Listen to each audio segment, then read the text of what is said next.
आज मैं आपको डिपेंडेंसी इंजेक्शन के बारे में बताऊंगा।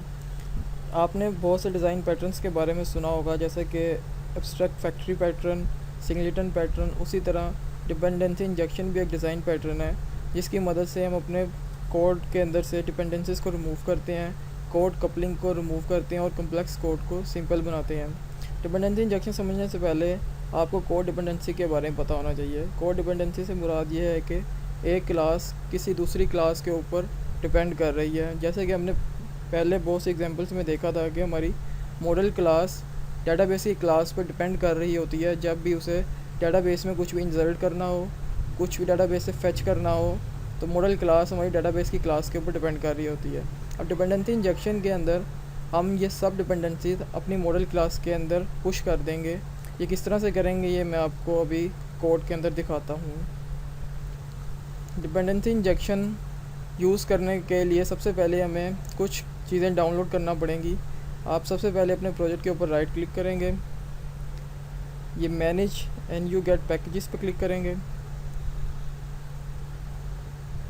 यहाँ पे एन इंजेक्ट लिखेंगे, सर्च बार में सर्च करेंगे। जो ये सबसे पहले आपको ये नज़र आएगा एन इंजेक्ट, इसको इंस्टॉल कर लेंगे।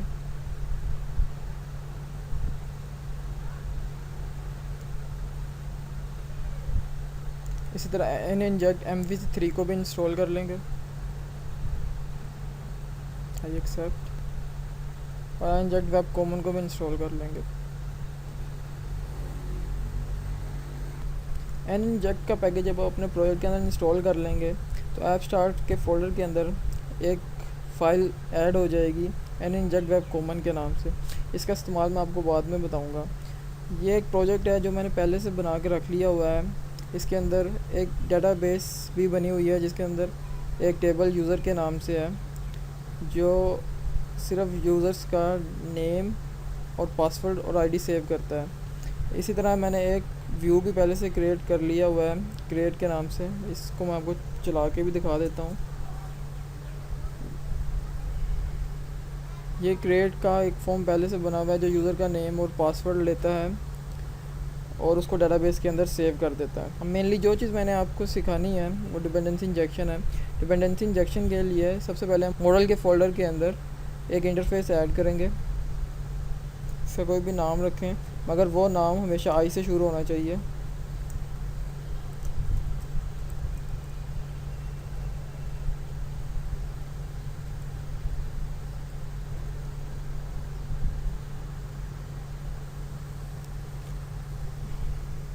अब जो भी हमने फंक्शनलिटी परफॉर्म करनी है इस इंटरफेस के अंदर उसकी प्रोटोटाइप देंगे।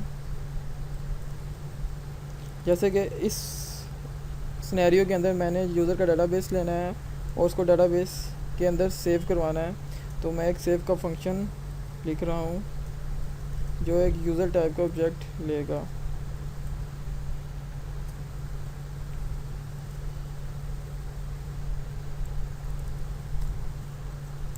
इसके बाद मॉडल क्लास के अंदर हम एक और क्लास ऐड करेंगे जो इस फंक्शन की इम्प्लीमेंटेशन देगी।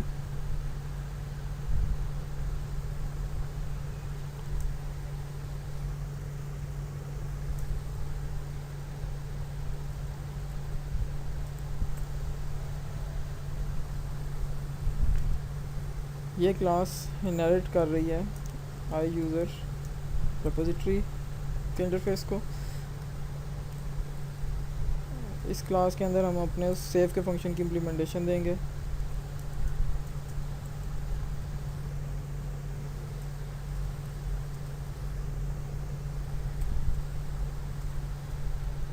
इस फंक्शन का काम सिर्फ डेटाबेस के अंदर यूज़र्स का नाम और पासवर्ड सेव करवाना है।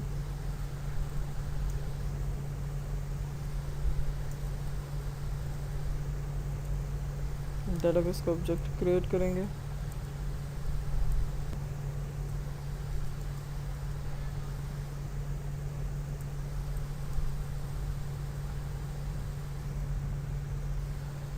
db.users .add, इसको हम यू ऑब्जेक्ट पास कर देंगे।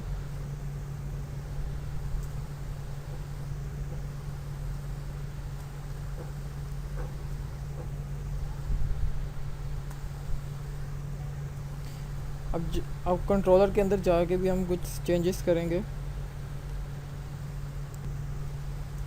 उस इंटरफेस का ऑब्जेक्ट क्रिएट करेंगे।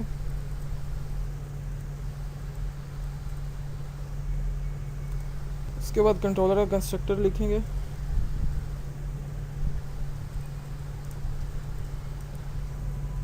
जो कि आई यूज़र इंटरफेस का ऑब्जेक्ट ले रहा होगा।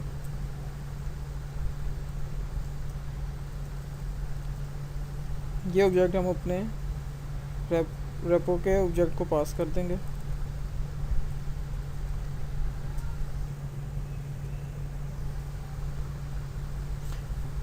अब कंट्रोलर के अंदर हमें एक मेथड भी लिखना होगा जो कि इस सबमिट बटन के दबाने पे कॉल होगा।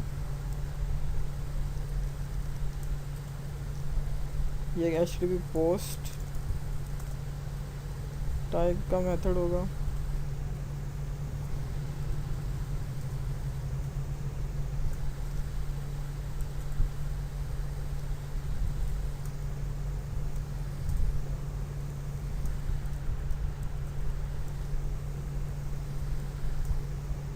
यूज़र का ऑब्जेक्ट लेगा ये।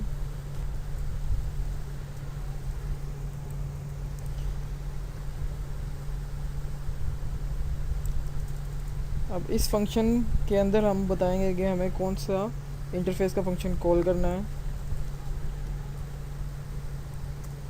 इसको हम वो यूज़र का ऑब्जेक्ट पास कर देंगे।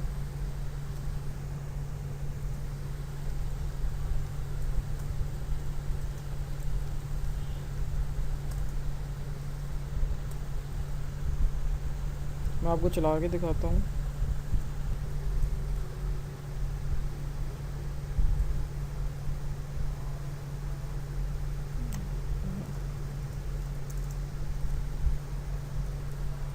अभी ये एरर आ रहा है।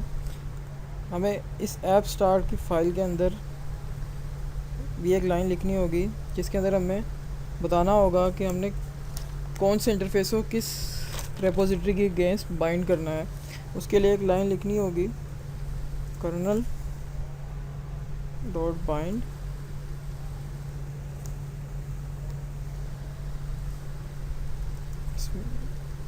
आई यूज़र रेपोजिटरी इंटरफेस को बाइंड कर दो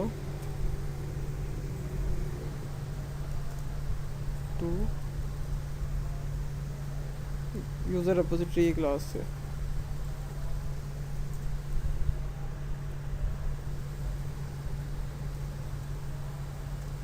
मैं इसे चला के दिखाता हूँ।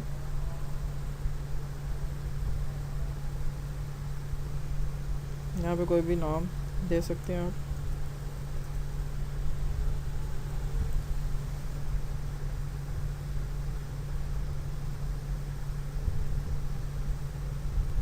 अब आप अपनी डेटाबेस को देखेंगे तो ये हमार नाम और पासवर्ड 123 हमारी डेटाबेस के अंदर ऐड हो चुका होगा।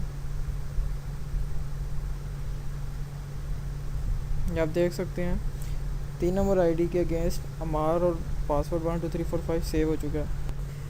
डिपेंडेंसी इंजेक्शन की वजह से अब हमने तमाम डिपेंडेंट कोड को अलग अलग करके रख दिया है, जिसके अंदर यूज़र रेपोजिटरी की क्लास एक अलग बना ली है, एक इंटरफेस अलग बना लिया है।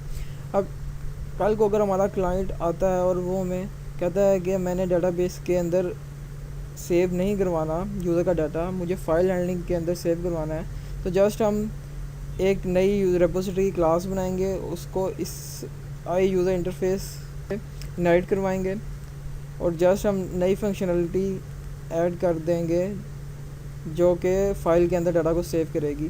हमें बाकी और पूरी वेबसाइट के अंदर कहीं पे भी चेंज नहीं करना पड़ेगा, कंट्रोलर्स के अंदर कुछ भी चेंज नहीं करना पड़ेगा। जस्ट हमें एक और नई रेपोजिटरी क्लास बनानी होगी और उसके अंदर इम्प्लीमेंटेशन देनी होगी जो हमने नया फंक्शनलिटी परफॉर्म करनी है।